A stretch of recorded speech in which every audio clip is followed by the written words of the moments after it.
कुछ नहीं, तो अपने आले दुआले तो मैं इसनूं नहीं लागे लगन देंगा। हे कलयुग के प्रजाजनों, हस्तिनापुर के इस नवनिर्मित डिजिटल दरबार में आपका स्वागत है। आज मैं यहाँ एक अत्यंत मूर्ख और दुस्साहसी कलाकार के कृत्य पर विलाप करने आया हूँ। दिलजीत दोसांझ, आहा क्या दुस्साहस किया है इस आदमी ने। इस महाज्ञानी ने मानवाधिकार के विषय पर सतलज नामक एक चलचित्र बनाने का घोर पाप किया है, और वह भी इस युग में जहाँ मानवाधिकार शब्द का उच्चारण करना ही राजद्रोह के समान है। नतीजा, रातों रात उस चलचित्र को ओटीटी के मायालोक से ऐसे अदृश्य कर दिया गया जैसे त्रेता युग में मारीच मायावी रूप धरकर लुप्त हो गया था। तो इसे कहते हैं आधुनिक युग का डिजिटल वनवास।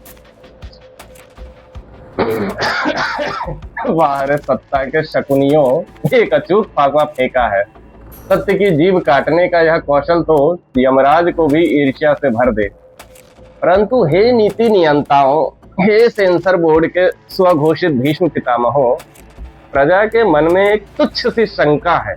आधुनिक पुरुष सभा का यह कैसा विचित्र राजधर्म है जो चलचित्र राजदरबार के चरण भाटों की भांति आपकी विचारधारा का गुणगान करे, जो नफरत और मिथ्या प्रपंच का विष घोले। उस चलचित्र को तो आप रातों रात कर मुक्त, टैक्स फ्री होने का दिव्य वरदान देते हैं।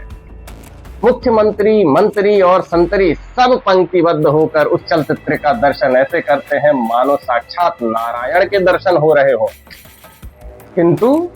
किंतु यदि कोई चलचित्र किसी पीड़ित की पीड़ा दिखा दे, सत्ता का चीरहरण पर उंगली उठा दे या मानवाधिकार जैसे वर्जित फल की बात कर दे, तो उसे तत्काल प्रतिबंधित कर दिया जाता है। उस राष्ट्र के लिए हलाहल विष घोषित कर दिया जाता है। कैसा अद्भुत न्याय है। चाटुकारिता करो तो राज्य आश्रय और सत्य कहो तो सीधा निर्वासन। अरे, यदि आपको अपनी कायरता का इतना ही प्रदर्शन करना है तो इस लुका छिपी के खेल का क्या औचित्य। एक राजपत्र क्यों नहीं जारी कर देते, एक नया सेंसर पुराण रच दीजिए और उसे सार्वजनिक कर दीजिए। लिख दीजिए उसके प्रथम पृष्ठ पर कि हे फिल्मकारों, यदि तुम्हारे चलचित्र में सत्ता के कुकृत्यों पर पर्दा डालने की क्षमता है तो तुम्हें स्वर्ण मुद्राएं और कर मुक्ति मिलेगी, और यदि तुमने सत्य दिखाने का दुस्साहस किया तो तुम्हारा गला इसी कुरु सभा में घोंट दिया जाएगा। मापदंड स्पष्ट कीजिए महोदय। प्रजा को भी तो ज्ञात हो कि यह हस्तिनापुर अब शूरवीरों का नहीं बल्कि सत्य से भयभीत होने वाले कायरों का आश्रय स्थल बन चुका है, जो एक कैमरे के लेंस और एक कथा से इस कदर कांप उठते हैं कि उन्हें प्रतिबंधों की ढाल के पीछे छिपना पड़ता है। मुस्कुराइए